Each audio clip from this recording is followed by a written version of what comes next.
if someone has taken an illegal drug, 99.9% of people would straight away call an ambulance, freak out. They think this person's taken an illegal drug. They could be overdosing, they could die, etc. Right? But every single weekend in Australia, people go out to parties and someone passes out from drinking, and they laugh about it. They say, "Oh mate, don't worry, he'll sleep it off. He'll be."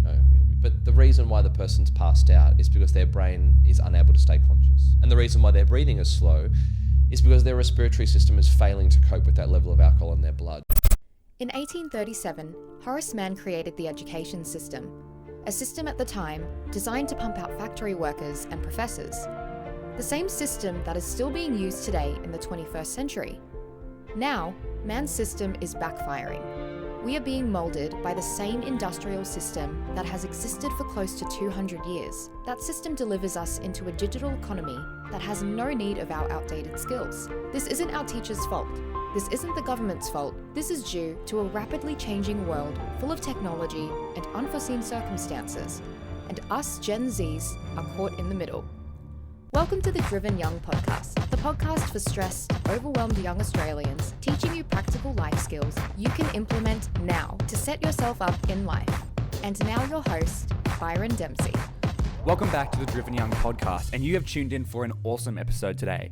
With Season 3 kicking in, I really want to focus on doing more niche episodes around specific topics. So today we're covering a topic I've wanted to cover for a very long time, and that is drug and alcohol education.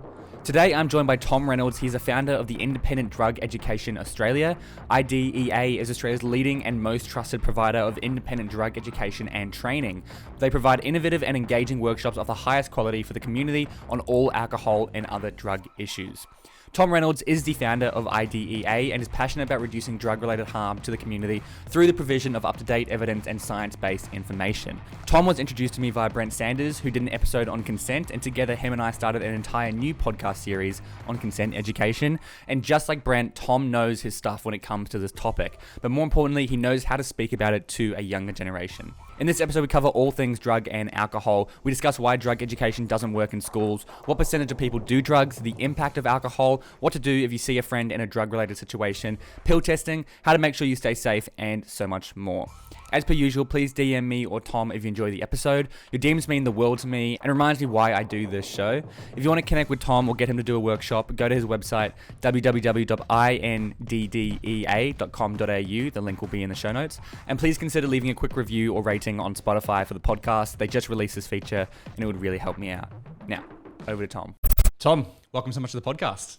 Thanks for having me on, mate. It's great to be with you and great to see you doing something passionate, something that you're passionate about, and also, making a great change with young people. Thank you. Appreciate that. We're just talking about Brent. So most people know the show, know Brent Sanders. Consent and Consequences is our second podcast. He introduced me to you, or he told me about you. You, similarly to Brent, go into schools and do workshops, not on consent, but on drug education, which is something I haven't covered.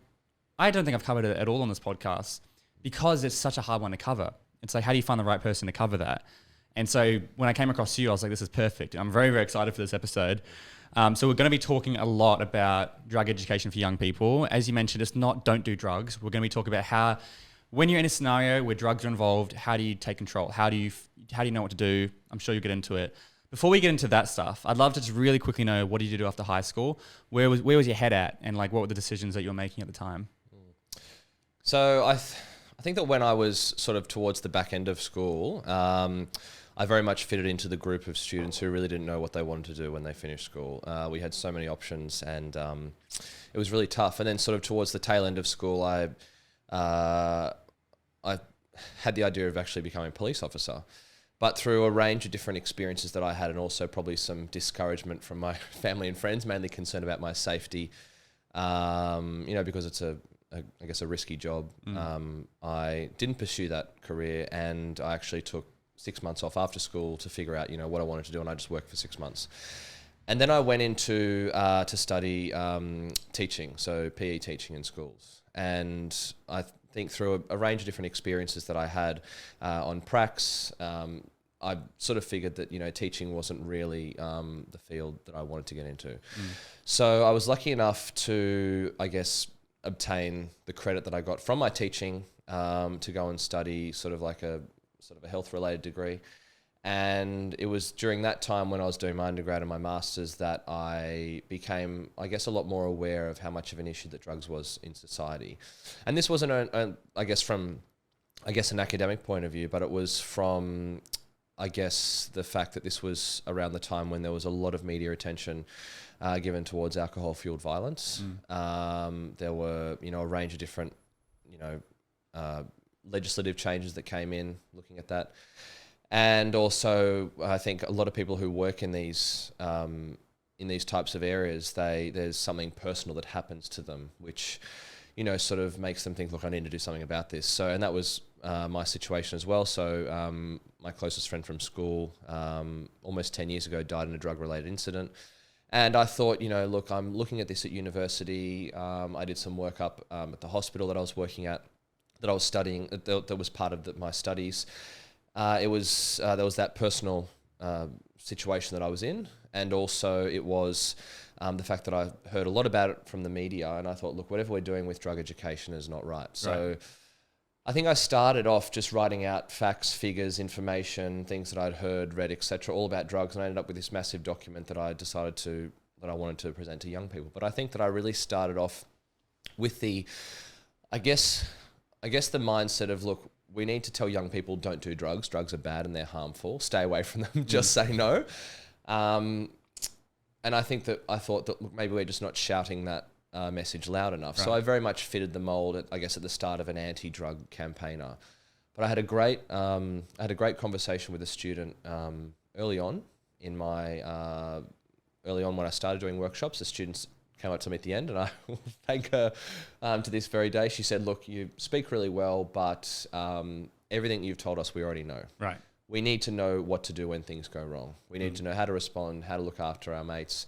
And that was a bit of a light bulb moment for me, because I thought to myself, back to my friend who sadly passed away, I thought she got the same messages that all of her friends did. But tragically, some people do use drugs, and and they're harmed by those drugs. And I think that what I learned from that experience was that it'd be great if no one used drugs. Right. That'd be wonderful. But the reality is that some people do, and we need to know what to do and how to look after those people when things go wrong. In Australia, I'd say the reality is most people do. Young people, whether it's just trying it at a party here or getting very deep into it. I think everyone knows someone who's deep into it or has tried or done things. It's just a part of, very part of the Australian culture. So the message you say, don't do drugs, it's been around for a while, exactly as you say. We've all heard don't do drugs, but it's not realistic. Yeah, and I think that everyone has taken drugs at some point, because everyone has had medicines and caffeine. Yes. They're both drugs, or both drug categories. Panadol. Exactly. I mean, one of the first messages that I actually go through with young people is I ask them, how many people do you think have done illicit drugs? So illegal drugs like cannabis, ecstasy, methamphetamine, etc. And the vast majority of students think that most people have done it. But if you look at the statistics, it's fairly clear that actually most young people don't use illicit drugs. Right. And that's interesting for a couple of reasons. First of all, because you can straight away tell that a significant proportion of the information that young people receive about drugs is from the media, because there is this narrative that drug use is exploding, it's an epidemic, it's out of control as such. And also it's interesting because a lot of young people think that if I'm not out on the weekend doing drugs, then I'm at odds with everyone else. There's something wrong with me that I'm missing out. Yeah, exactly. And I think that it's really important for young people to know that if they are not using illicit drugs, they are not in the minority. They are part of the majority. It's obviously different with alcohol. We know that, depending on which year we look at in terms of year 7, 8, 9, 10, the majority of high school students have used alcohol, but the majority aren't going out binge drinking on the weekends, etc. So again, yes, we've all taken medicines and caffeine, but actually it's really important for young people to remember that if they're not, using illicit drugs, not drinking regularly, then they fall into the majority. And I think that's where the whole conversation around peer pressure comes in.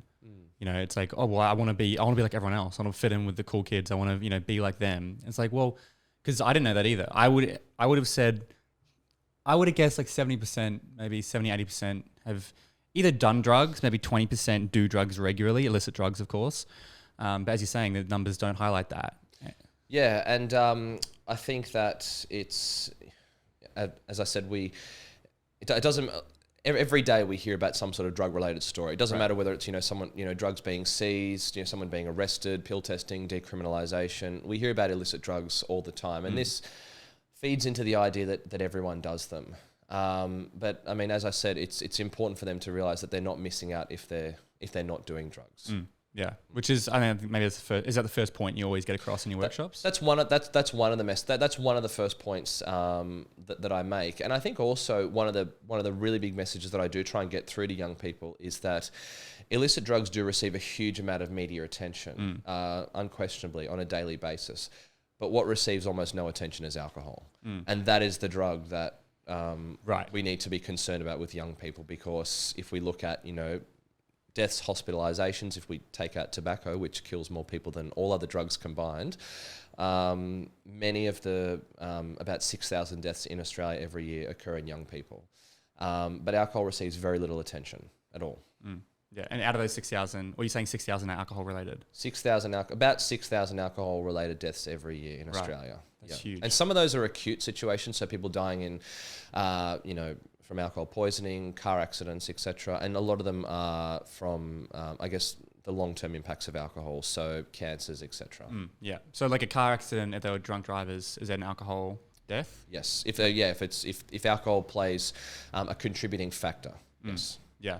And I mean, that's a really important one to understand, isn't it? Because a lot of people are going, weed doesn't kill nowhere near as many people as alcohol. Yeah, why is weed illegal but alcohol is legal? Yeah, and then people talk about caffeine as well. Yeah. It's like, look at the effects of caffeine long term. I'm not even sure. I have caffeine. I had a coffee this morning. Yeah, I mean, like you give a few cans of Red Bull to a small group in the population, or a few strong cups of coffee, and there'll be people who have seizures from that. So there's no such thing as a safe drug. There never has been, there never will be, because there'll always be a group of people who respond severely and adversely to every single drug.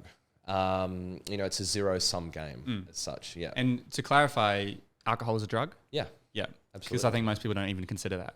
Yeah, and it has a different language. So a lot of people will say, I'm addicted to drink. Yeah.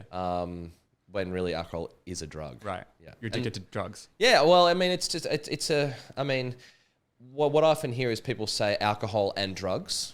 But we don't say fruit and apples, right? Because apples are fruits. Yeah. It creates it's very subtle, but it's a very powerful message that alcohol is not really a drug, but therefore not overly harmful. Yeah. Subtle is a good word. Subliminal, almost subtle messaging that goes into your subconscious, thinking, "Oh, alcohol's not a drug. I'm fine. Yep. And as we know, alcohol's the biggest killer aside from tobacco. Yeah. In terms of drug-related deaths, absolutely, alcohol kills about 2 to 3 million people throughout the world every year. Wow. Tobacco, about 7 to 8 million people. Yeah. It's tragic that most people who die from tobacco, at least in the near future, will be in developing countries as well. Yeah. The tobacco industry has, I guess, very much lost the fight in developed countries like Australia, who have really good tobacco control programs. But in other countries which they're able to be exploited by the influence of tobacco companies, we see tobacco deaths in those countries rising, unfortunately. Right. Yeah. Did you see the New Zealand law? Yes, I did. On tobacco? Yes, I did. What are your thoughts on that? I think that... Well, to clarify the law for the listeners, Jacinda Ardern, New Zealand Prime Minister, just announced that tobacco is illegal? From memory, what it is that anyone who is 14 years of age and under will now not be able to legally purchase tobacco, as in tobacco products, which is cigars, cigarettes, etc. Now, I think that moving towards a smoke-free society is fantastic. I think that's certainly a wonderful thing. And there are certain countries in the world which are on track to do that, such as Sweden, because they allow the population to consume something called snus, which is a pasteurized smokeless form of tobacco, and their rates of lung cancer is a slither of what other comparable European countries are. Because they get to maintain a habit. They're still smoking and of feeling that. It's a smokeless form of tobacco. So people put the it's a pasteurized form of tobacco, but they're not burning it because the vast majority of smoking related deaths occur because people set the tobacco on fire, burn it, that generates smoke. Gotcha. That smoke generates the carcinogens, which causes cancer and all the other things like heart disease. It's not the tobacco itself. Well, it's the burning processes, and also the fact that when the tobacco is When it's fermented, that's also when it generates some of the carcinogens as well. So what kills the vast majority of people which are tobacco-related deaths throughout the world occur because people are smoking the tobacco. Nicotine still has harms, of course, but we significantly reduce the risks of nicotine when we remove the smoking element of it. Okay, which is why, for example, smokers who switch to things like nicotine replacement therapy, things like gum patches, lozenges, they're still getting the nicotine, but they're not getting the smoke. People smoke for the nicotine, they die from the tar. Right. Yeah. And that's where it's like, it allows you to, instead of going cold turkey, you can still get that hit of nicotine without doing the smoke, which is, as you mentioned, the dangerous part. The vast majority of people who are smokers and who have tried to quit have failed. There are people who go to their doctor who have peripheral arterial disease, and their doctor says you need to quit smoking, and they can't quit smoking, and they have to get their leg or their arm amputated. Wow! And that's how powerful the withdrawals are. Nicotine replacement therapy also doesn't replace the ritual of smoking. So people actually going out having a cigarette, it doesn't administer the nicotine fast enough, and it's a short-acting drug, gets into the brain, out of the brain quickly, which is why people need to go out for cigarette breaks frequently as such. Yeah. Well, I mean, and to the listeners, I've never smoked a cigarette before, nicotine cigarette, because I heard this stuff when I was younger, and I was like, well, I can't get addicted to something I never try. That was always my logic. That's always been my logic. I'm like, I think my dad said he had like one cigarette, and he was like disgusting. He's haven't had one since, and that was 25 years ago or whatever. Yep. My mum said she tried it once or something, and it was gross, or I don't know. And I was like, well, if I don't try it, I can't get addicted to it. And that's always been my logic. But something that I see that's so common for young people in Australia is everyone knows, especially my generation, everyone knows smoking is bad. There's no, oh no, but it's cool. It's not that. No, everyone knows it's bad. We're taught that. It's very obvious. However, when people go to parties, they have just, they'll have a cigarette just at a party. But then I've been out of high school for 5 years now. Those guys who are having cigarettes at parties, they're now smoking a pack a week, a pack a day, whatever it is, because they go to a party. Then 1 week they have 2 at a party. Then the next week they have 3, and it builds up. And over a 2, 3, 4, 5 year period, suddenly they become actual smokers. Yeah, and it's what's frustrating is that the tobacco industry has had a really long. It's well known the tobacco industry, even though they are not legally allowed to do this, have targeted throughout history young people, people who are not even legally allowed to smoke. Which is 16 here. It depends, different state legislation, etc. But so it's Look, I mean, targeting the tobacco industry has targeted young people over a long period of time, and the vast majority of people who do take up smoking take it up when they are very young. Because they're gullible, vulnerable, all that sort of stuff. Yeah, and again, they think that if I'm not doing it, then I'm missing out. Yeah. I mean, a lot of young people will say to me that, oh, that's not true. Like, most people have tried a cigarette or do use illicit drugs, etc. I know, out of my 10 friends, 8 of them have done it. And I will always say, yeah, look, out of your 10 friends, but if there's 200 students in your year group, probably 150 of them have not done it. Yeah. So, and keep in mind, that's because your 10 friends feed off each other. So if 2 people do it, then another 2 people do it because you're in the same friend group. Yeah. And you're in a little echo chamber of your friend group. Yeah, absolutely. And a lot of people think peer pressure, and I'm not saying that doesn't have an influence, but really what actually it comes down to is peer preference. So is often, it's not so much what your friends are doing when you're around them, it's who your actual friends are as such. Yeah. So, I mean, look, I would just say don't try cigarettes. It's worked out well for me. I've never had any temptation or craving. Just avoid them if you can. But I mean, obviously we mentioned at the beginning, we know realistically not everyone's going to avoid them. And getting cigarettes long-term have the biggest killer. But if we talk about other drugs, party drugs, I guess, is probably the term, LSD, all that sort of stuff you were talking about before. You like to talk about what to do when you're in a situation like that girl mentioned. But what do I do if I'm in a situation where someone's greened out or someone's passed out, or all this sort of stuff, which is a situation that chances are you're going to encounter in your life at a party, whether it's a close friend or you see it happening. And I think that, with the right education, you could save lives if you know what to do. Yeah, I think the first thing to mention is that I don't know about the vast majority, but a significant proportion of people will never see illegal drugs in their lifetime, and they'll never see someone use cannabis, use ecstasy, LSD, etc. Right? But almost everyone will have to look after someone who's drunk at some point in their life. Yeah. I think that this is a really big issue where we have people, for example, who are, and look, certainly illegal drugs in of themselves can be toxic and harmful, etc.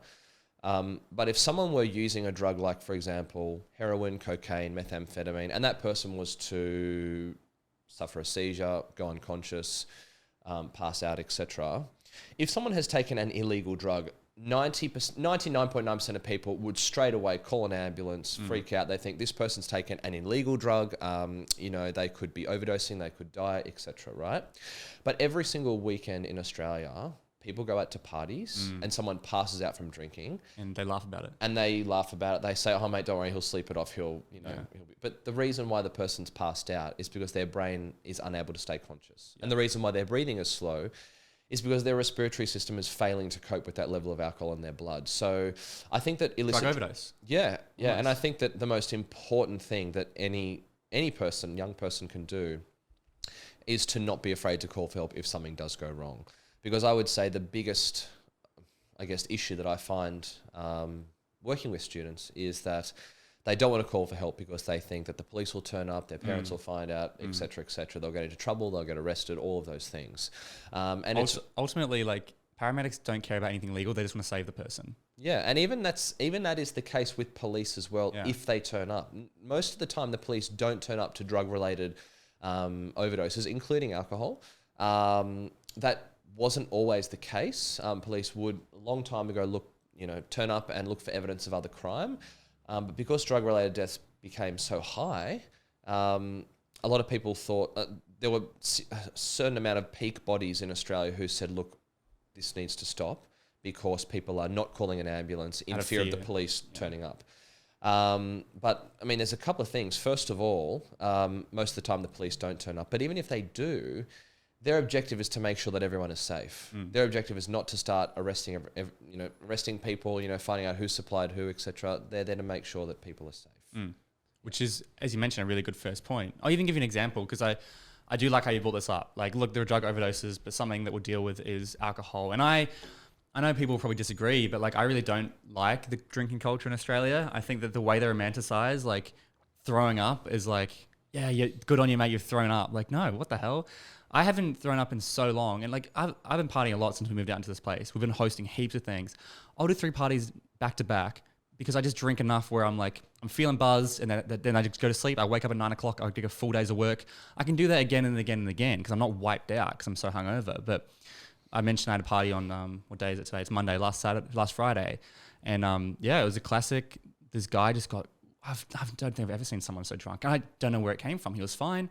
He was on the ground. He was slurring his words. He could barely speak. We were like giving him water. We were lifting his legs up. We had to drive him back to his parents and make sure he was okay. I almost called the ambulance. And that was just like, it's just so unexpected. And again, like I didn't call the ambulance because everyone's like, he's fine and fine. But I was like, I was on the edge. If it was a drug, if it was, a different type of drug, an illicit drug, I probably would have called an ambulance straight away. Yeah. A lot of people don't. Because, and a lot of this has to do with the huge influence that the alcohol industry has essentially blinded the public to the harms of alcohol. I think that, to be honest, we'll look back in 20, 30, 50 years' time and think, how did we allow alcohol advertising? The fact that, the influence that the drinks industry has is enormous. It's saying like the sports bets ads, the gambling ads. Like everyone loves sports bets ads. Yep. Yeah, that's the whole reason they do it. They know you love it. So that you use their platform. Yeah, and most adults in Australia drink alcohol. And the drinks industry knows that people don't want to face their drinking. They don't want to hear that alcohol is harmful. And there's, the connections that the drinks industry has to the media, to the government, etc. And this has been well documented in other countries as well.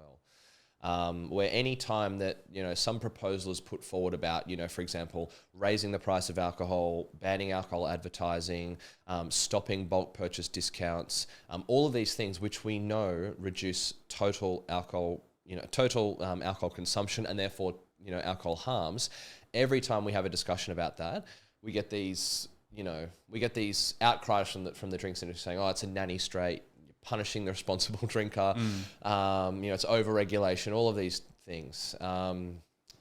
Yeah, absolutely. And I mean, I get it. Like if an announcement came out that's saying alcohol is going to get more expensive, my first reaction would be, freaking hell, it's already, $18 cocktails or whatever. It's already too expensive. But as you mentioned, if it's long-term, if you're saving lives through it. Yeah. And look, most of the harms from alcohol come from, as in, if we look at, for example, particularly the acute harms of alcohol, we know that about 70% of all alcohol sold goes to a very small proportion of dependent drinkers. And this is where the perverse message that the drinks industry says on every single bottle, it says, enjoy responsibly. When in fact that one whole purpose of drinking alcohol is to dissolve responsibility. But also, the drinks industry rely on people almost drinking themselves to death. If we didn't have that really heavy subset group of people, the drinks industry would effectively go out of business. And really the answer to that is to increase the price of alcohol. We floor price alcohol. We say, for example, I mean, it's ridiculous that people can go to a bottle shop and purchase, 4 litres of wine for $10, $2.50 a litre. So they're getting, 7 standard drinks for, about $2.50. So every standard drink is about 40 cents or something like that. Now, if you were to say, for example, well, actually one standard drink is now going to be $1, there's going to be $1 tax. All of a sudden that amount of wine goes to, $30 or something like that. And what that does, first of all, it reduces consumption among young people because they have low disposable income, and also it reduces harm among the dependent population. Because you're pricing out cheap booze. And this has been well documented in other countries as well, which have increased the price of alcohol, and the drinks industry has actually become more profitable because there's greater profit margins in expensive alcohol. Right. There you go, win-win. But it's very easy just for them to roll their arm over and to keep making money. It's very difficult. I mean, especially in Australia, I can't see that ever happening. I can't see anyone ever being... And whoever pushes it through is going to be hated. Yep. Whoever is the person to say, hey, here's a tax on alcohol or whatever it is, everyone's going to hate that person. Yeah. And I'd be annoyed as well. I'd be like, freaking hell. Like, I don't... I drink, but not reliant on it, but it's just inconvenience. But I guess, as you mentioned, for the everyday... People who are... Generally speaking, individuals who are responsible drinkers who go out to purchase alcohol in licensed venues, they aren't impacted by the increased price of alcohol because they're already consuming it above what would that floor price would be. Right. So, I mean... You're talking about the goon bags, which are like really, really, really cheap. Correct. Instead of cheap bottles of vodka, etc. Right. And there is some evidence now from the Northern Territory who have implemented a minimum price on alcohol that it is reducing alcohol-related harm. Great. Yeah. There you go. But I mean, I guess the thing is, like, it seems obvious in this podcast because we're like, 26 minutes in now. Yep. But it's hard to get Australians' attention for this long in terms of the media. All they'd see was a headline. Correct. XXX is going to increase alcohol prices like this. And in the fine detail, it says, the average person won't actually be impacted. It's just the cheap, very, very, very cheap, which is the low disposable income people who are typically drinking themselves. And this is actually not only an issue with drugs in general. In public health, it is extremely difficult for scientists and people who work in public health to dispel, not to dispel, but to distill a huge amount of scientific information and their reasoning and logic into short sound bites. Yeah. Not only because it's difficult to do that, but in many situations it can be in a way dishonest to make something as to be perfectly certain about that, because in science and in public health there's and when we do research there's very little certainties. We work on probabilities as such. So it's very difficult to get all that information together and put it into a soundbite. It's so much easier for the media to just go bang, alcohol's getting increased, whatever the headline is. And then all you see is the headline, you don't even read the article, and you're sending it to your friends, getting annoyed, the group chat, all that sort of stuff. And you can see why that's not going through right now in Australia. But I mean, it's good to see the Northern Territory is doing it, and other countries are doing it. Sweden, not with alcohol, but with providing people with Sweden's providing the public with a safer alternative. And this is, potentially where low alcohol products have a role, or non-alcoholic products have a role in Australia. I mean, there are certain companies now which are exploding in growth in Australia because they're selling non-alcohol products. People still want the taste of their beer, their wine, their rosé or whatever, but without the harm attached with alcohol. It's like a decaf. Yeah. It's like a coffee. Yep. It's like if you want to get off coffee, just get a hot chocolate or decaf so you maintain the habit. You want tricking your brain into like a placebo, but there's no caffeine in there. Yep. And the same with like the nicotine things you smoke, but it's not real smoke or something. It's like snus. Yeah, it's a pasteurized smokeless form of tobacco, so it's placed in the mouth, and the nicotine's absorbed in there, as opposed to burning it and then inhaling the smoke. Right. So the way the drug gets into someone's body is critical in terms of its harm. So for example, and this is a major issue when drugs get banned. So for example, if we go back 100 years, people in Australia were able to smoke opium, right? Now, when opium was banned and restricted, people switched to heroin and they started injecting heroin, and heroin deaths went through the roof. And then when heroin was cracked down upon, people switched to fentanyl. And fentanyl is a much more potent opioid. But the reason why deaths from heroin went through the roof is because people were given the less harmful version, which is smoking opium, as opposed to injecting heroin. So the way the drug gets into someone's body is critical in terms of how harmful the drug is. Right. So we know that, for example, injecting is, intravenously is the most risky form of administration, but there are harms with everything. So, for example, burning anything and inhaling it is going to be bad for your lungs, your throat, your esophagus, etc., your mouth.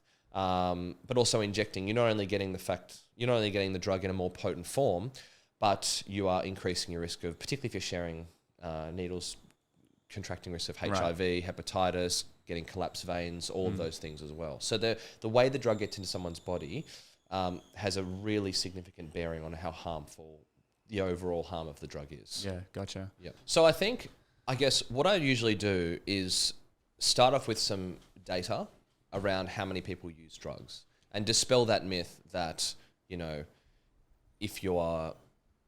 if you're doing drugs, then if you're not doing drugs, then you're missing out. Right. So the first thing that I try and get through to young people is, if you're not using illicit drugs, you're in the majority. Yeah. Okay. Slightly different with alcohol, but still, if you're not drinking regularly, if you're not a binge drinker, you're in the majority. Okay. And this has changed a lot over time. So we've seen, for example, a massive drop in alcohol consumption among young people. That's good. Even though you wouldn't think that from the way the media, it's the worst generation we've ever had, it's out of control and all that sort of stuff. Well, actually, a lot of young people are turning away from alcohol. So a stat that I've used quite a bit is studies have shown in the past 10 years, the 4 precursors of mental health problems for young people used to be alcohol consumption, cigarettes, underage drinking, which is underage sex, and there's one other one, I forget what it was. And in the past 10 years, that's dropped by 50%. But in the same time, mental health has doubled. And so if it's not these 4 things, which is what the media often pushes it, and we can't say for certain, but I think social media, that's when social media's come out, and that's had a big play in terms of young people's mental health. And so exactly as you say, even if you think, young people are taking drugs and drinking, no, it's never been this low. Yeah, I think that social media certainly has and is continuing to have a significant impact on young people's health. And I think that's because of a number of reasons. I think a large part of it is due to the fact that it's very easy to be someone who you're not on social media. So easy. And it's very easy for people to look at certain lifestyles and think, well, why don't I have that? It's a comparison thing. Yeah. Someone will show a picture of themselves with their brand new car, and someone will think, well, I wish I could afford that car or whatever it is. But they won't show the fact that they're now $100,000 in debt for it, that they don't actually own the car, if that makes sense. Yeah, of course. So it's. I think young people really need to be aware of the social media as such is not the real world. It's very easy to be someone who you're not on social media. It's just a concept to talk about quite a bit is wearing masks. Everyone's wearing different masks. They've got a mask when they're with this friend group. They've got a mask on social media, whatever it is. How often are you removing all the masks and it's just you? And I think that's becoming more popular as we've kind of we've hit the peak, well, not the peak, but social media is very normal now. When it's not new. It's very, very normal. Kids are, 12 years old. They've had it their entire life. They're 16 years old. They've never had a life without social media. And so I think we're starting to go, all right, let's stop doing all this bull crap. Let's stop faking it. Let's try to be more authentic. I'm seeing more authentic creators out there, which is great, but it's still a huge problem. Yeah. And I think that, look, even if you just look at I think a classic example is the number of friends that people have on Facebook. Right, yeah. Someone will say, oh, look, I've got 2,000, 2,500 friends or 1,800 friends on Facebook or whatever. They would be really lucky if they had 5 really close friends in real life. 2. Yeah. Yeah, a lot of them don't. And do you know on Instagram you got your close friends list? Yeah. So I've never really used it, but basically when you post a story, you can post it to all your followers. And then you can have a close friends list, which is just like your 20, 30, however many you want of your close friends. And it's an interesting concept to me. It's like, why would you post something, obviously unless it's like an inside joke or something, but it's interesting that that's even a feature. And private accounts, people have their main account and another private account, and the private account is where they post the real them. Yep. They post like the silly, goofy photos that aren't, the perfect lighting and all that stuff. And it's like, couldn't that be a main account? Yeah. You know what I mean? Or mix them together or something. But it's just interesting to me that those concepts exist. Yeah. This would be before, I guess, before your generation, right? But the first social media web was MySpace. MySpace, yeah. And there was a function on MySpace where you could rank your friends. Oh, really? And publicly. So you would have, for example, down the bottom of your page, I didn't know that.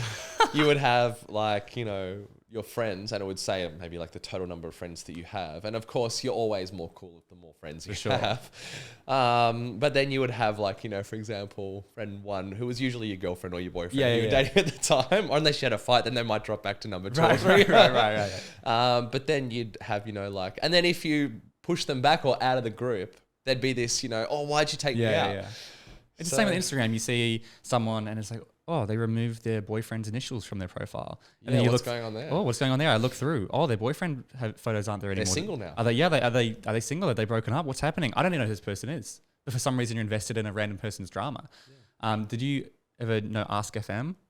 I've heard. That was the peak. That was bad. That was like year 9 or year 10 for me. It was like this platform where basically you would post anonymously or publicly. You had an account and you could ask people questions, and then they would answer them. So, I could anonymously ask you, so who do you have a crush on? Or like, who do you hate the most? And people would answer, well, what are your thoughts on this person? And I could answer anonymously or publicly or whatever. And it was just like this horrible feed where everyone could have like their anonymous opinions and like bully through this thing. Yeah. And it was like the peak of like, I guess, toxic social media. Yeah.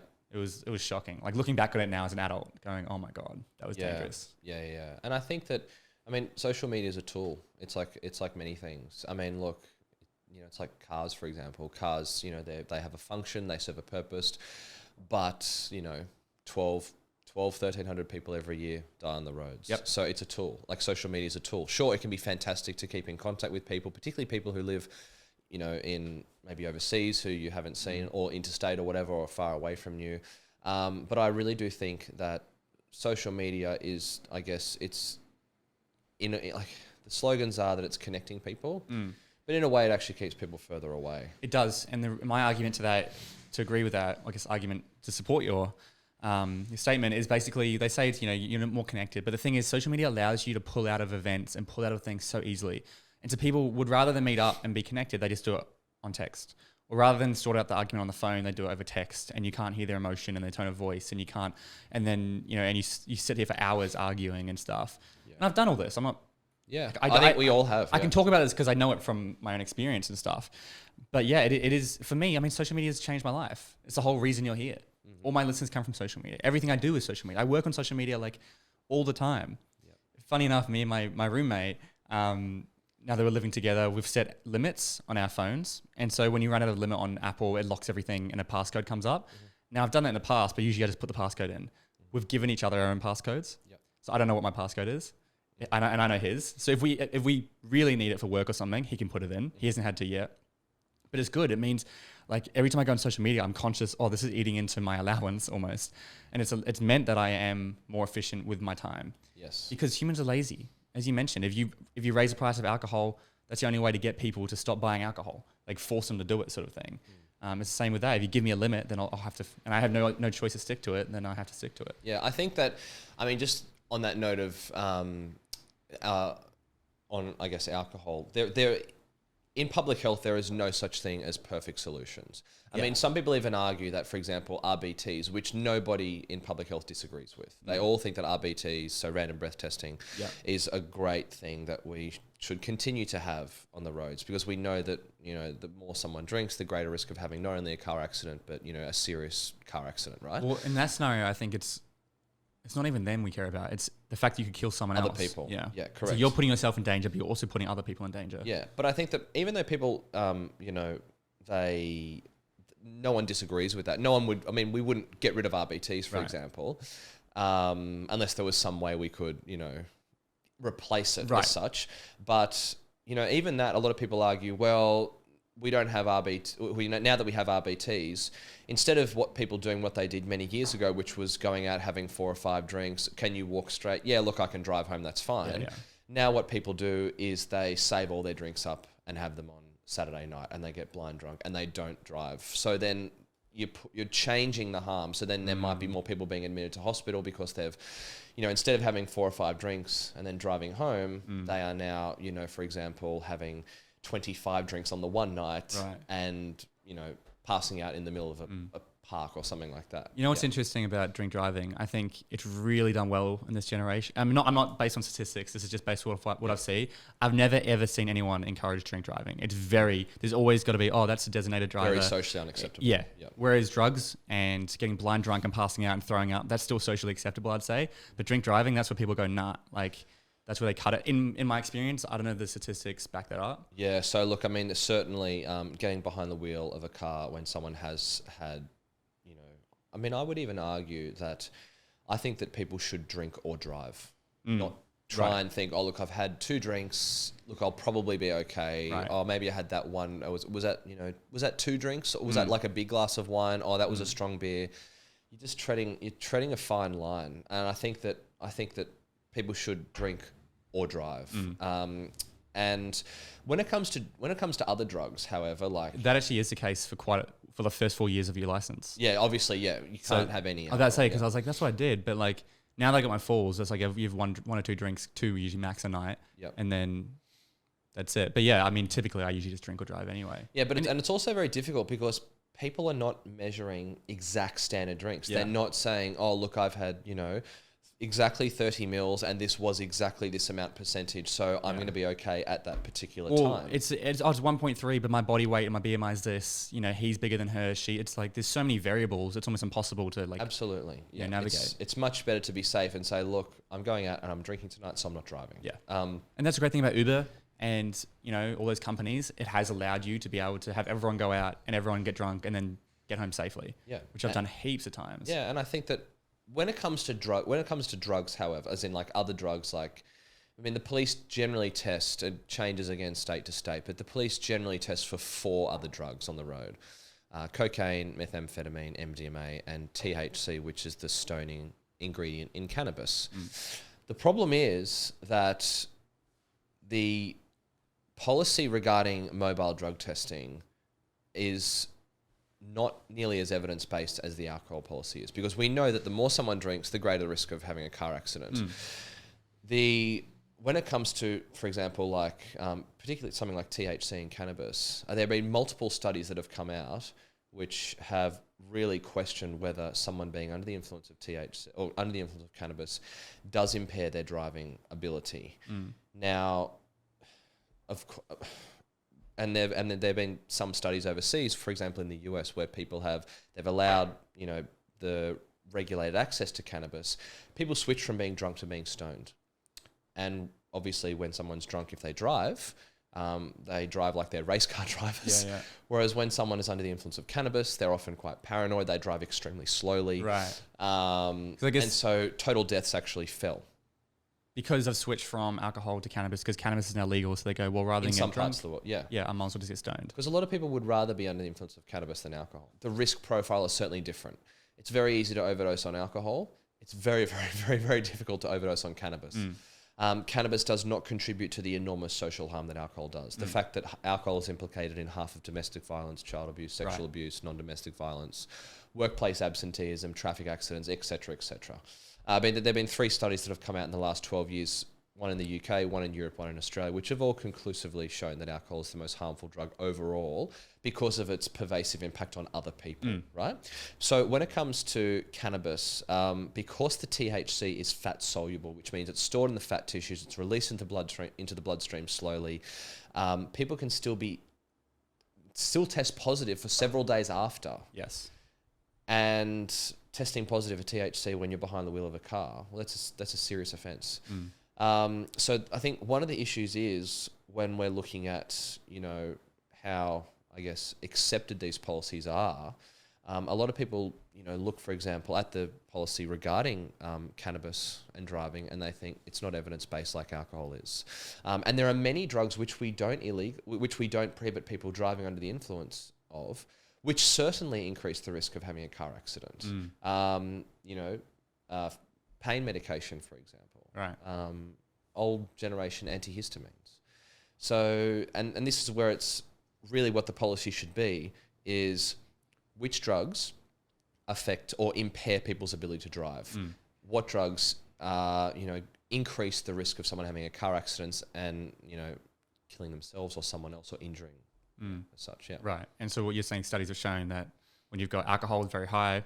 When you've got THC, nowhere near as high. And so the fact that because it's a pretty serious crime, isn't it, if you got THC, and you could have, had a joint and then 3 days later it's still in your system, you feel completely fine, you're not impaired at all, but then you get random drug tests and bang. Yeah, and it's also a massive issue with people who are dependent on cannabis.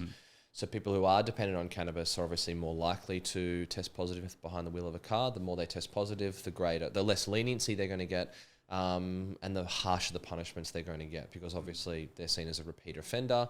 When really you're, punishing someone who actually has a medical problem and who needs help, not handcuffs as such. Yeah. Yeah, and I've seen that a lot. I know some people who are addicted to cannabis, and because it's funny because I think there's been this big thing like weed is harmless and all this stuff, but man, I've seen people in my life where it's like it was harmless at first, but as I mentioned in the story earlier on, and then a year, 2 years, 3 years, I know people in my life who are like, I was stoned all 2019, the whole year. I think I was high the entire year. And, he's like, he knows he has to get off it, but he can't. And so people are like, weed's not addictive. Well, it depends on the person and the scenario, but I think it can be very addictive. And, and then in order to afford it, they start dealing. And then they get busted dealing. And it's just this ripple effect, which Brent talks about quite a bit. The ripple effect of, getting into that world. Creates a big problem is pyramid selling. So where, someone is dependent on whatever drug it is, cocaine, heroin, cannabis, whatever. And then they need to fund that, so then they sell into dealers, and those dealers sell into other people. It creates sort of like a pyramid as such. Some people who are very pro-cannabis say you can't get addicted to cannabis. That's just simply not true. I've seen it. We know that about 1 in 10 people who ever try cannabis become dependent. It's slightly higher if you use under the age of 18, 1 in 6 to 1 in 7. I will say, however, that dependence is different to addiction. Yes. Dependence is where, a lot of people are dependent on caffeine. They get to work at 9 o'clock in the morning. They struggle through the first hour. They have a coffee and then they're sweet as. Yeah. They're dependent on caffeine. The difference is when someone continues to use a drug despite severe adverse consequences to their life. So when someone is... And this is not only for drugs. It can be for other things as well. For example, gambling. So someone who's... gambling's huge. So someone, for example, who is continuing to gamble despite the fact that they've overdrawn their credit cards, despite the fact they're in debt already, despite the fact their family has noticed and told them to stop gambling. I saw a video on an addiction expert. And he was like, what is the worst addiction you've ever seen? And he said, hands down, by a landslide, gambling. He said, I've dealt with people who've been gambling. They've lost their house, their wives, their kids. They've lost everything they could have imagined. Continue. And they keep going. Because the worst thing that could happen to you is you go into, let's say you're gambling for the first time. The worst thing that could happen is you hit the jackpot first go. Because now you're going to be chasing that. I see it on TikTok, which might sound silly to you. You get a viral video and then you dip, you don't have a viral video for 2 months, and you're constantly chasing that addiction of having followers come in and people commenting and stuff. People get sensitized to that one hit. And of course, with regards to the social media aspect, comments, likes, they all reinforce Yeah. That ties in. That's dopamine hits. Oh, you only hit 200 likes instead of 400 likes this time. You feel disappointed. Yeah. Why? And it's the same. And look, there are many. I mean, but there are many addictions. People get addicted to shopping. They can get addicted to sex. I mean, and someone being addicted to sex, just they've, they're in a established relationship already, but they continue to have extra relational, connections as such. Porn. Yeah, exactly. Porn's a big So, but a lot. When someone does become addicted, you have the stimulus, and the stimulus could be, something like a drug, or it could be something like gambling or shopping or whatever. But so there's that issue in itself, but then there's also the reasons why people are continuing to use it, if that makes sense. So it becomes more complex when people, there is that reward system going on. They are addicted to it because they gain tolerance. They get a diminished effect each time, something with, for example, like a drug, like alcohol.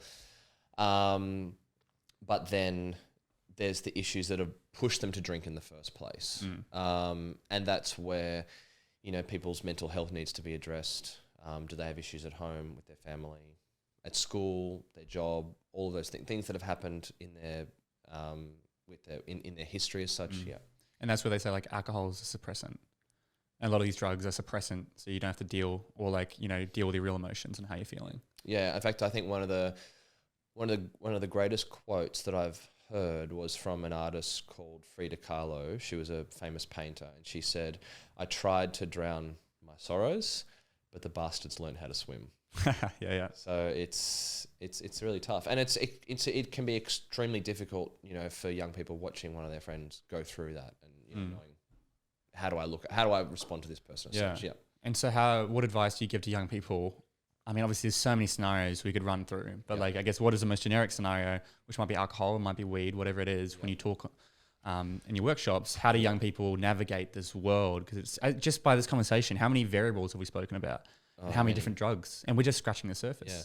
I think the most important question, and this could be a family member asking their child, it could be a brother asking their brother, a sister asking their sister, whatever it is, a friend asking a friend. The most important question I think that you should ask someone if they are using a drug and you're concerned about them is why they're using. If someone says, "Look, I'm using cannabis because, I enjoy getting high, or it's a bit of fun or whatever." Now, we shouldn't be celebrating that. That's not good. And we should certainly still try and work at getting the person off using cannabis, or using less at least as such, or whatever drug it is. But if the person turns around and says, "I'm using it because I hate my life. I'm using it to cope," that's the moment where you need to drop everything and help that person, because that's really when things can spiral. Do you think many people would say that to answer that question, or do you have to dig deeper to get that answer? You may have to dig a little bit deeper. And I think one of the first, if someone is going to talk to someone about their drug use, one of the first things they need to be aware of is that they may, this is where, coming to talking to someone else, so if you're looking after someone and trying to help them, it's important that you talk to someone else as well, because that can be a lot of weight on your shoulders, hearing someone unload on you about, how much they hate their life or whatever it is, right? So that's why therapists legally have to have their own therapist. Yeah, and supervision and things like that. Yeah, absolutely. So I think the first thing to realize is that you can do all you can to help that person, but it's not your responsibility as such. I mean, I certainly know from losing my best friend at school, when that happened, I basically felt as though that was my fault. What did I miss? What did I not do? I still remember the last couple of things that she said to me on the few messages that she sent, and you think, why didn't I just say, "Are you okay? Can we meet up? Let me look out, like just scoop you up and take care of you so that this doesn't happen as such." So I think the first thing for young people to realize is that if they're looking after someone else, they aren't responsible for someone else's behavior. It's very difficult for people to sort of, I guess, consider themselves often not responsible for it. And I'm thinking, I should have done more. What did I miss? What did I not say, etc. If they are going to talk to someone about it, it's really important they pick their time and place wisely. So not when they're under the influence of the drug, Right. and in private, not when they could be interrupted, overheard, when they have to rush off, all of those things. And obviously not when the person's under the influence of the drug, because, you know, your person might get confrontational, defensive. They probably won't soak everything that you're talking to them about, okay? I think that it's a good idea to start with something positive. So you could say to this person, you know, I love you, my closest friend. I still care about you. Love sandwich technique. You know that, right? Yeah. So you go love, feedback, love. Yeah, So you sandwich your negative, well, not negative, but your constructive feedback with a bit of love just to soften it. Yeah, and I think that because you still really care about the person. Of course. You want to look after them, you want to see change, you want to help them, but it's, you know, the behaviour that you want to see change as such. Before talking to the person, it's a good idea to gather resources, helplines, pamphlets. We don't really use pamphlets anymore, but, you know, websites. You know, I've looked it up, and look, this is the closest Headspace, you know, that you can go to, and, you know, this is the process that Headspace, or whatever organisation it is. So I think that picking your time and place, having those resources already prior organised, having some evidence that, you know, if the person, you've been in situations where the person has, you know, passed out, or they've been really intoxicated, you know, I spent the whole night looking after you, or I'm really, you know, I was really worried about you, all those things. So when they go, I'm fine, no, it's fine. So, well, actually you're not, because, you know, when you took LSD last weekend, you know, I was totally freaked out for, you know, those 6 to 8 hours. I didn't know how to look after you. Just because you're fine, and you might think you're fine, but it's like, yeah, but then you ruin someone else's night because they're looking after you. Do you know how many people were looking after this kid the other night? Yep. It's a 45-minute round drive. It's like a 1.5 hour round trip. Yep. And he did it because he's a nice guy, and I was super grateful. And we called his mum and everything. But it was like a lot of people were looking after him. Yep. And look, he's not a bad kid. I honestly don't know what happened. He just had a few too many drinks. Yep. It happens. Yeah. But you know, if it was happening regularly, it's like you don't want to be that person. Yeah, and I think that and this certainly includes alcohol as well. Not so much when you're this is not in the situation of talking to someone, but when people are going out, it's really important that they look after one another and they don't leave one another alone. Yeah. I mean, I could, and this is not only a situation of, for example, someone dying. So someone passing out in a park, walking home by themselves, dying from hypothermia because they've drunk alcohol. Wow.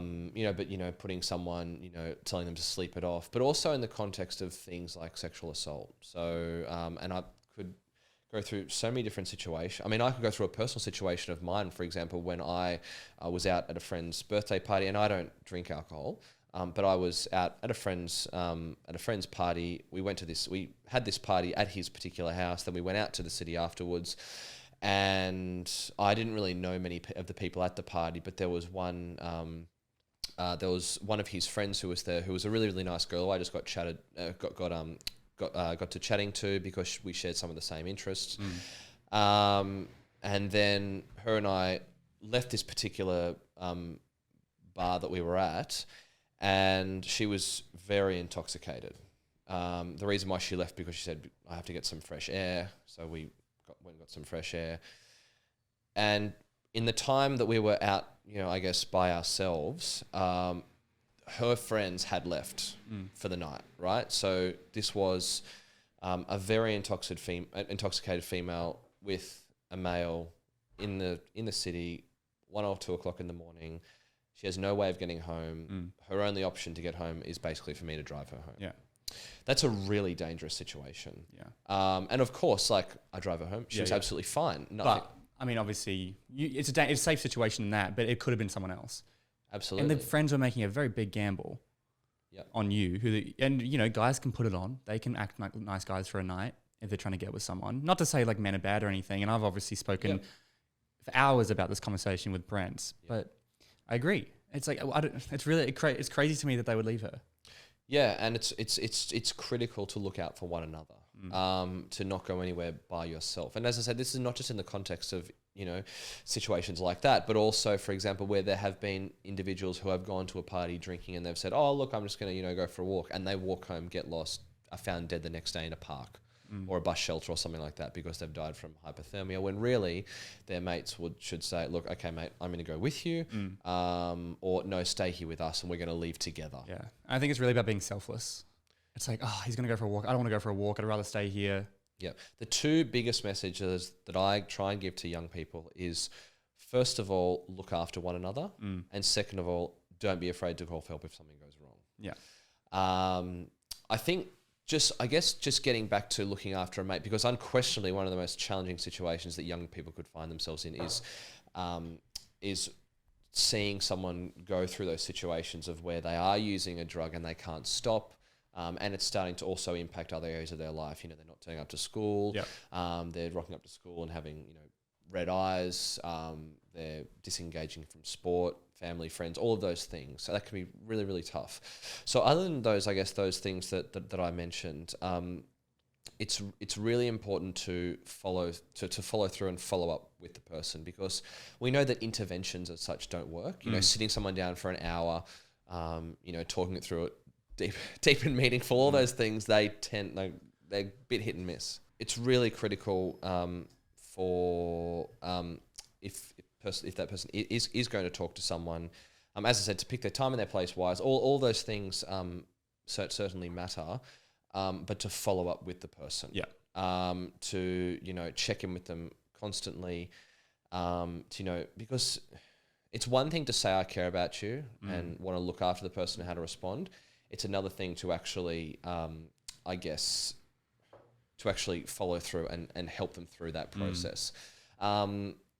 When they're talking to them, their body language is really important. Crossing their arms, raising their chin, that's condescending, confrontational. The person's not going to respond to that.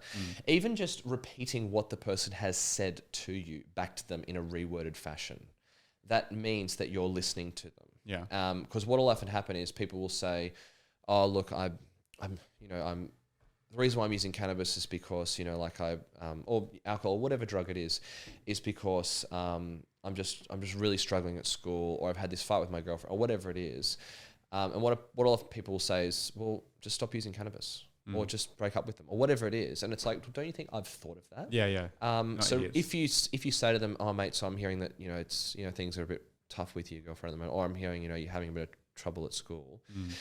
The person straight away knows that you're listening to them. So simply repeating back to them what they said in a reworded fashion. I mean, I sort of done on the podcast almost. I've been interviewed on podcasts where they're just like, question, I answer, then they go, "Oh, that's awesome. Next question." And I was just like, are you guys even listening to me? Are you interested in what I'm saying? Or are you just listening off the questions? Yeah.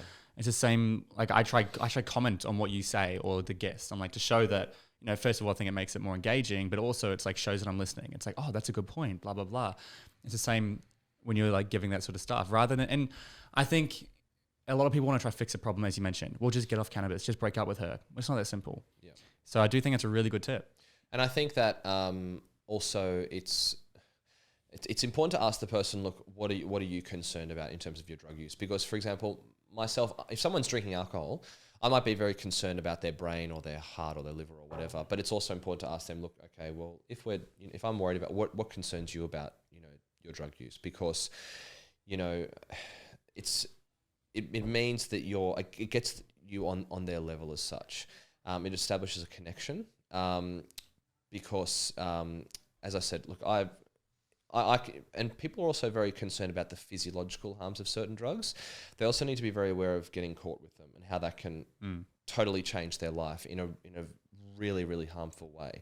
In fact, a lot of people who don't actually get into physiological harms with illicit drugs, they can be certainly harmed by certainly being found in possession of those drugs. Criminal records, travel, insurance, bank loans, child custody, insurance, employment, all those things are massively affected by criminal records. People often have this, they think, oh, look, if I take this drug, I could overdose, or if I take this, it damages my brain or whatever. That might be true, but don't lose sight of the fact that if it's an illicit drug, of how, that can have a massive impact on your life. Isn't it like if you get a conviction, you can't go to America or something? Every country is very, very different. Yeah.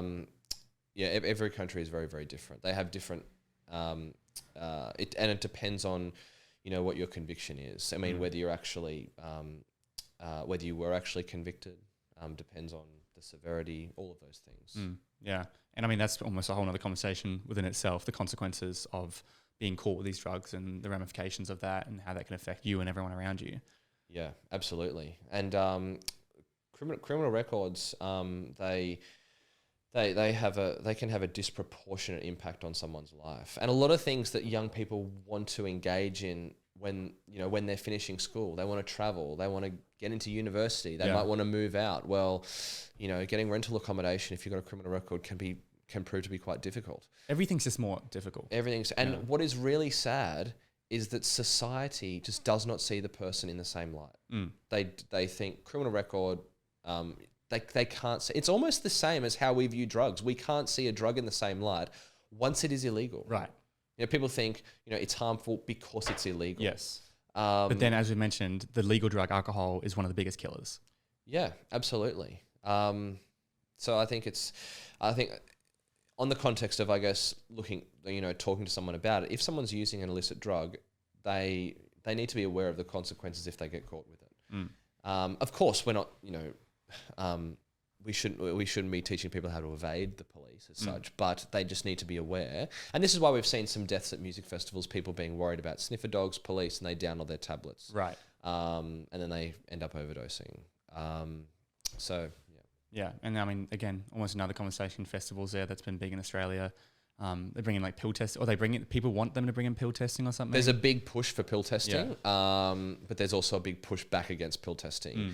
And the sad thing is that to clarify for listeners, sorry, pill testing is basically, isn't it just where like, okay, we know you're going to do drugs, rather than take potentially dangerous drugs, we're going to test the pills to make sure they're clean and they're not full of rat poison or whatever, so that you can do drugs safely.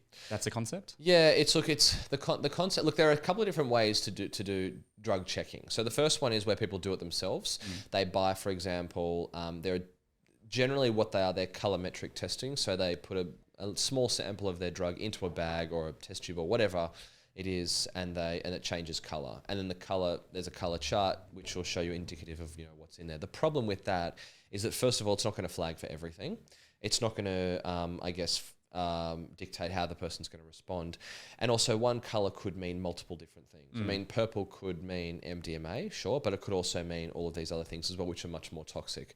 Then we also have on-site pill testing. So this is or on-site drug checking. This is where someone goes to it could be, for example, a nightclub or a festival, and there is actually sanctioned drug checking at that particular site. This is where someone would provide a sample. That sample is tested, the sample is destroyed, and then the toxicologists and other people who are working for that particular facility provide feedback as to what their testing has found, and also some harm reduction advice. Yes, your pill contains MDMA, but it also it contains a very high level of MDMA. So maybe if you're going to take it, of course, don't take it. But if you are going to take it, don't take the whole thing. Right. Take a quarter or half, and don't take more in a short period of time. Right. Make sure that you wait a couple of hours, drink. Make sure that you stay hydrated. That you take breaks, all of those things, all that harm reduction advice. And then we also have off-site pill testing. So this is where someone would go to, for example, they've got a festival coming up in 2 or 3 weeks' time, and they've got their ecstasy tablets. They might have 2 or 3 or whatever. They take it to an external facility where they actually get their pills tested, and then again it works in a similar way in that you come back and they say, look, this is what is found in it. Right. And there are obviously advantages and disadvantages to each of those. And is that external legal, or is it like a kind of underground? Well, we don't have on-site or off-site pill testing in Australia. Right. Okay. Yes, there've been a couple of pilots, but in terms of actually providing a mechanism, we don't have that as of yet. There's been some movement in the last couple of months to push forward with it, but it doesn't actually exist at this point in time. There are many, many other countries which have, particularly in Europe. And there, as I said, there are advantages and disadvantages to each of those. So obviously the do-it-yourself ones are rudimentary. They're not nearly as accurate. They're not nearly as, I guess, extensive as taking it to an offsite or onsite. Onsite is obviously convenient because people could just go to the festival and do it there. And offsite, they probably have better equipment. And certainly pill testing or drug checking, I should say, my personal opinion is that it certainly has a place in a suite of other harm reduction measures. And And I mean, it has many potential benefits. Removing some really toxic chemicals, providing a warning system. So this was several years ago, where a number of people brought some pink Superman. I think it was pink Superman tablets. This is overseas, to a testing facility. Got them tested. They contained a very high level of a drug called PMA, paramethoxyamphetamine, which is very toxic, much more toxic than something like MDMA, which is the drug that ecstasy users want when they take ecstasy. Right. And throughout this particular country, there was warning, the social media warnings, public health alerts. Not a single death was recorded in that country from what I can see. Now, it was either a few weeks or a few months later, those same pills were responsible for, it was either 4 or 5 deaths in the UK. Right. Because the UK decided against even though they were aware, they decided against any public warning system. Now, if there had been a warning system, people would have, been supplied their pills and then gone, okay, I'm not taking that because I know that it's really, really toxic. So there's that issue. And also, people who often, this is generally, people talk about drug checking in the context of ecstasy, but the problem, one of the real challenges with, drug checking with the people who do it, they're generally not a population who have spoken to professionals about their drug use. Drug checking will often be the first time they've actually had a real discussion about, what they're taking. Right. Because they're often a high functioning group of people. They have jobs, they pay taxes, they're in relationships. So they're not, for example, using drugs that are causing significant damage to their life, where they may have had some, connection with treatment facilities. They're often, people going to music festivals. They often come from middle to high income families. So they don't see as though what they're using is a problem. So the first time they actually talk to a toxicologist at a music festival or a nightclub or whatever, that's often the first time they've actually had a discussion about their drug use, right. Which is really, really good because, they're basically just in the dark before that, but now they're actually having a discussion as to, well, this is actually what you're taking. These are the effects. This is how you can mitigate the effects. And it might actually be the last chance that they get to actually not take the drug. Because we know that, for example, sniffer dogs, police, they often don't deter people from taking drugs. They will, encourage people to down their tablets. Yeah. And really the question we need to ask, like everything in public health, is what are we trying to achieve? I'd say, ultimately, it's just preventing deaths, isn't it? Ultimately, we want to reduce harm among everyone. And so whatever way to do that is the best way to do it. And look, some people say, pill testing or drug checking will increase the number of people who use drugs. We don't know that for certain. I don't think that there is any strong evidence which would indicate that. But even if it did increase the total number of people, you're going to reduce harms because there's going to be a mechanism in place to provide people with harm reduction advice and maybe actually discourage them from taking them in the first place. Yeah. And so ultimately you think, you can't just say yes or no, can you? Because there's so many variables, but there are a lot of benefits to pill testing. Yeah, there are certainly merits to it. Yeah. I think it's just such an Australian way to be like, oh, let's get the sniffer dogs, the police. It's like, it's to me, it's such an old school way of don't do drugs. No, just bad. It's like, it doesn't work. Yeah, look, like stop smoking. Yeah, and sniffer dogs. I'm not saying sniffer dogs have no role. There is, there's evidence to say that sniffer dogs, they sit down and indicate there is drugs when there's not drugs. Right. They don't sit down when there are drugs. So it's it's not the evidence is pretty poor regarding the the efficacy of sniffer dogs. But I guess it's more of a psychological thing.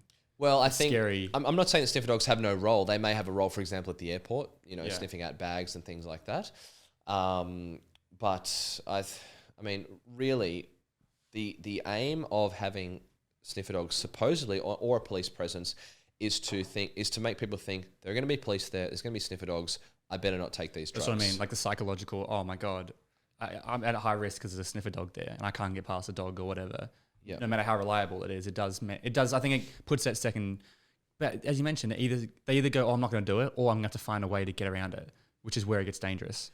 Yeah, and finding a way to get around it can be really dangerous. Yeah. People internally concealing them. Yeah. Or people taking all of them in fear of the police. Yeah. And again, that gets back to what are we trying to achieve? We're trying to stop people dying and stop people being hospitalized. But if people are downing them in haste, or they're their packaging, which they're internally concealing, ruptures, then that's going to increase deaths and harm. That's not what we want. We're trying to protect people as such. That's it. And that's where it's just, I mean, the government's been a bit interesting for the past 2 years with COVID. It's been just crazy times in general. Yep. But it doesn't feel like the government is wanting that goal. Yep. As a young person. Yeah, and look, and maybe I could be wrong, but that's just that's I think how it feels. And I think a lot of young people would go, yeah, the government, they ultimately don't care about preventing deaths. They just want to put this message out here of it's bad. There's a couple of things. One of the things that I heard constantly is there's no such thing as a safe illegal drug. Technically, there's no such thing as a safe drug, period, because all drugs carry risks. The other thing is driving also carry risks. Getting out of bed in the morning carries risks. Exactly. No one gets out of life alive, unfortunately. But if our standard for allowing the public regulated access to a drug, or even just providing them information on a drug, was the fact that it's not safe, we wouldn't provide the public access to any drug because antidepressants carry risks, antibiotics carry risks, painkilling medication, they all carry risk, but it's about balancing the benefits versus the harms. And on the note of there's no such thing as a safe illegal drug, true, but they are made much more dangerous when they are illegal. Because they are not regulated. I mean, alcohol, as we've gone through, certainly causes harm, significant harm. And a lot of that has to do with the fact that it's widely advertised and it's socially expected, all of those things. But at least when someone goes to a bottle shop, they know it has, if it's a bottle of vodka, it says 25 standard drinks. Yep.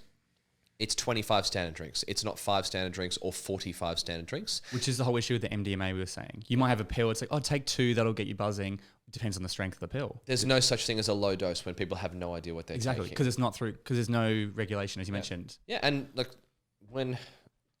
thing with alcohol, for example, someone could go into a bottle shop, they know that what they're getting is ethyl alcohol, ethanol, which is what people can, consume. But if someone were to, it wasn't regulated and they were to drink methanol, which is a toxic form of alcohol, I mean, 10 grams in Australia is a standard drink of alcohol, right?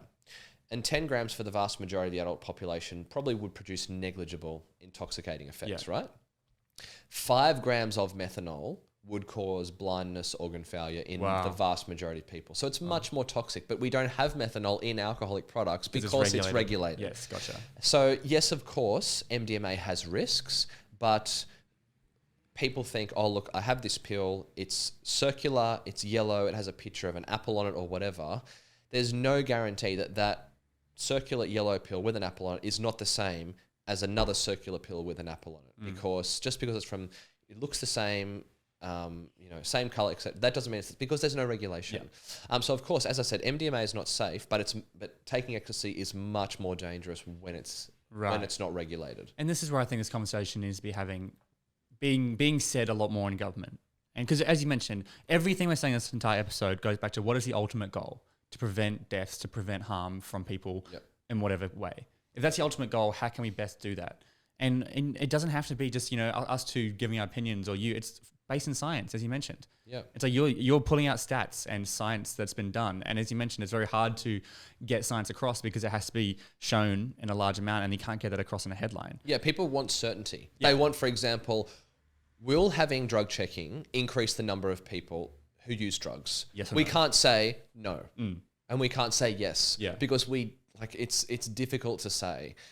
You'll do some populations and they'll show that there is. They'll do some populations say there's none. And then they'll do some which, there's been no increase at all. And there'll be some populations where there's a decrease.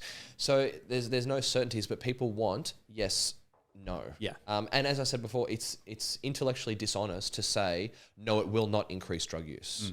Because, in some populations it might, but in other populations it might There's not. just way too many variables in all this stuff. But I mean, look, this has been super interesting. I think this has been a great episode. Thank you so much for coming on. Before I wrap up, I've always got one final question.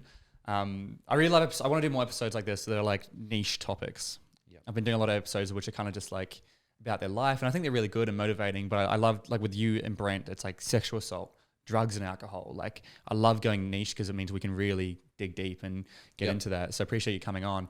Now, obviously, you're speaking at schools and stuff. I'm sure people will reach out to you. But before we get into all that, I'd love to just know, what would your number one piece of advice be to the younger generation? It does not have to be drug or alcohol related. when it comes to anything, what would if you're like an 18-year-old? Can I have like 10 seconds? Dude, take your time. Everyone, it's a big question.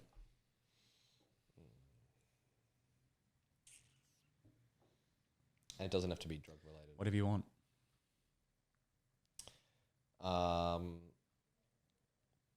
Gee, that's a really tough one. That's a really tough one. If it was drug related, I'd say look after your mates. Don't be afraid to call for help if something goes wrong. Mm. In general, to an 18-year-old who's finishing school, they've got the whole world in front of them.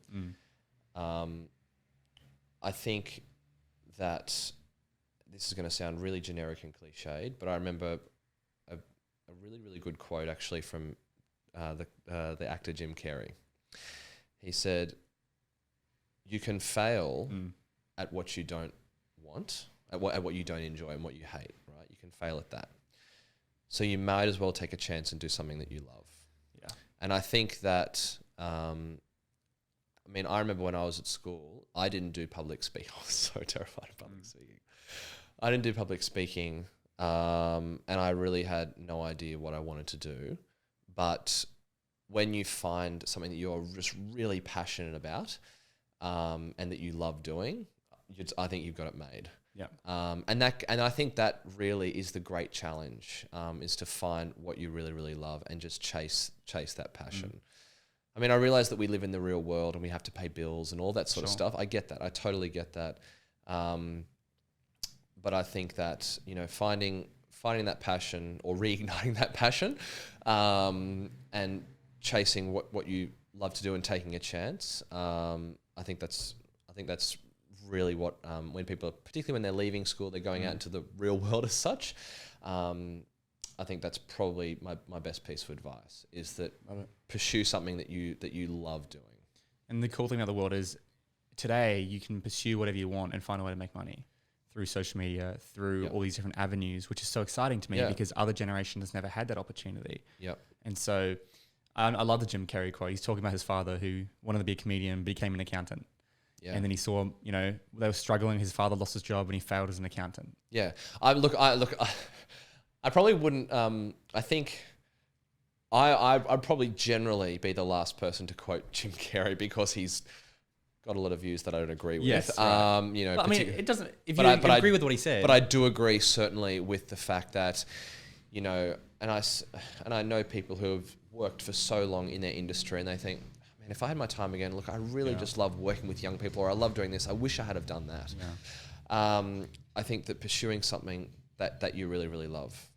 Absolutely. And that's what this podcast is all about. So you hit the nail on the head. But Tom, if people want to get into contact with you, have you come to your school? I know you've been booked out because of COVID. You're back in, you're talking about all this stuff. Where's the best place to go? You can just contact me via the website. Yep. So www.